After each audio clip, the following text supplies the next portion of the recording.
As-Sunnah trust, সুন্নাতে উদ্ভাসিত জীবনের জন্য।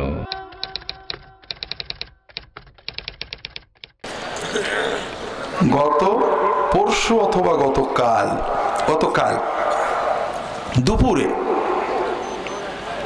আমার ঝিনাইদহের অফিসে 3টে যুবক ছেলে আসছে, হয়তো 11টা বাজে। 3জনই যশোর শহরের সরকারি MM কলেজের ফার্স্ট ইয়ার ম্যানেজমেন্টের ছাত্র।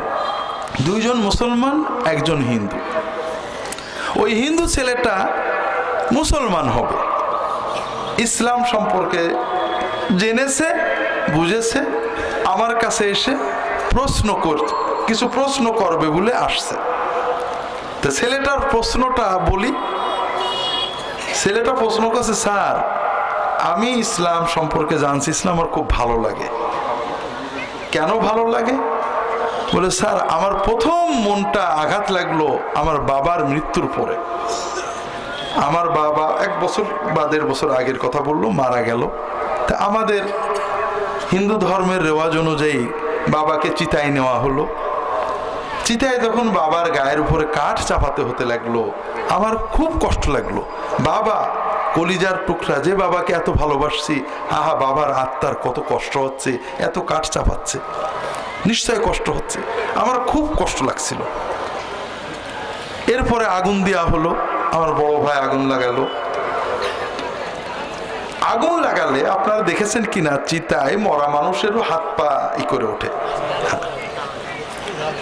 হ্যাঁ, তো বললো যে আমার বাবা পা গুলো লাফ মেরে বেঁকা হয়ে গেল। তখন আশেপাশের লোক বলল, আমার বাবার নাম গোবিন্দ। বললো, গোবিন্দ লাফাচ্ছে, একটু কাঠ দিয়ে বাড়ি দে। তো কাঠ দিয়ে বাড়ি মেরে মড়মড় করে আমার বাবার পাটা ভেঙে ফেললো। তা আমি অসুস্থ হয়ে পড়লাম। মুসলমানরা কত সুন্দর করে যত্ন করে আদর করে কবর দিয়ে আসে।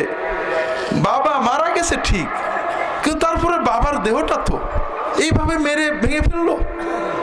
আমি আমার গোসাইদের অনেক প্রশ্ন করলাম যে এই যে লাশ পোড়াতে হবে, কোন আমাদের বেদে আছে? গোসাইরা শুধু বলে 14 পুরুষ ধরে করতে হয়, করতেই হবে।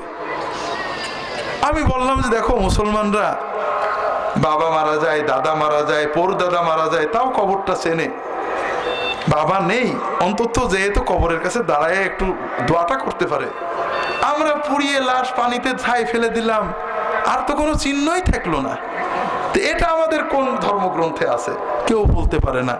তো তখন থেকে স্যার আমি ইসলাম সম্পর্কে পড়ছি, আমার খুব ভালো লাগে। কিন্তু আপনার কাছে একটা প্রশ্ন করতে আসছি, সেটা হলো আমার বন্ধুরা বলছে যে তুই নামাজ পড়। তা স্যার ভালো মুসলমান না হয়ে কি নামাজ পড়া যায়? প্রশ্নটা কি বুঝতে পেরেছেন? আমি বললাম যে বাবা তোমার প্রশ্নটা একটু উল্টাতে হবে। নামাজ না পড়ে কি কোনোদিন ভালো মুসলমান হওয়া যায়? কেউ যদি প্রশ্ন করে তোমাকে যে ভালোভাবে সুস্থ না হয়ে কি খাওয়া দাওয়া করা যায়, তাহলে তুমি কি বলবে তাকে? কি বলবো আমরা? কি বলবো? পাগল বলবো না? খাওয়া দাওয়া করেই তো সুস্থ হতে হবে। কাজেই যদি আমরা খাওয়া দাওয়া না করি, কেউ বলে যে আমি পুরো সুস্থ হই তারপরে খাবো, ওকে আপনারা কোথায় ভর্তি করবেন? পাগলা গারদে। ঠিক আমাদের মুসলমানদের ভিতরে এরকম আছে যে আগে ইমান ঠিক হোক নামাজ পড়বো, বা আগে এইটা হোক নামাজ পড়বো। আরে নামাজ না পড়ে ইমান ঠিক হবে কি করে? ইমান তো মারাই যাবে। আত্মার খোরাক, ইমানের খোরাক তো নামাজ। আর নামাজ আল্লাহর কত সহজ ইবাদত। বলবো ভাই যদি আল্লাহ তৌফিক দেন। তা ছেলেটা বললো যে আমার মা যদি জানে, আমার বাবা যদি, কে বাবা মারা গেছে, দাদা যদি জানে, বোন আছে জানে, ওরা তো কষ্ট পাবে, অনেক সমস্যা হবে। বলে দেখো তোমার বিজনেস তো তোমার মালিকের সাথে, আমার সাথে না। তোমার মালিক তোমার অবস্থা জানে। আল্লাহ কারোর উপর জুলুম করবেন না। কিয়ামতের দিন তোমাকে জিজ্ঞেস করবে যে দেখো তোমাকে অমুক দিনের অমুক তারিখে তোমার অন্তরের ভিতরে 16 আনা ইমানের ডাক আসছিল, তুমি নিশ্চিত বুঝছিলে যে ইসলাম সত্য, তুমি মানছিলে না কেন? আল্লাহ কিন্তু ওইখানে ধরবে, আর কিছু না। তুমি যতটুকু পারো করবে, যতটুকু পারো করবে না, বিষয়টা তোমার আর তোমার মালিকের, এখানে আমাদের কিছু বলার নেই। ঈমান কেউ দেখতে পায় না, কাজেই তুমি ঈমানটাকে বিশুদ্ধ রাখবে। আর হিন্দু ধর্ম কোনো মূর্তি পূজা করতে বাধ্য করে না। মূর্তি পূজা হিন্দু ধর্মেরও নিষেধ, আবার জায়েজের মসলাও আছে, কিন্তু বাধ্যতামূলক না। কাজে তুমি শিরিক থেকে বাঁচো, ঈমানকে বিশুদ্ধ করো। নামাজ গোপনে যতটুকু পারো পড়ো। তোমাকে নামাজ শেখা পরে, পড়া আগে। তুমি তোমার মালিকের সাথে কথা বলবে, যেভাবে পারো পড়ো। এরপরে বাবা মা দাদা তাদের সাথে ঝগড়া করো না। তাদেরকে যখন সময় হবে বুঝাবে, এক সময় আসবে যখন তারা মেনে নেবে, অথবা তুমি স্বাধীন হয়ে যাবে। বাবা মা তো আর আজীবন থাকবে না। তবে যেতটুকু পারো আল্লাহর কাছে ততটুকু তুমি করবে। আমি জানি না তোমার অন্তর কতটুকু সাড়া দিয়েছে, কিন্তু আল্লাহ জানেন।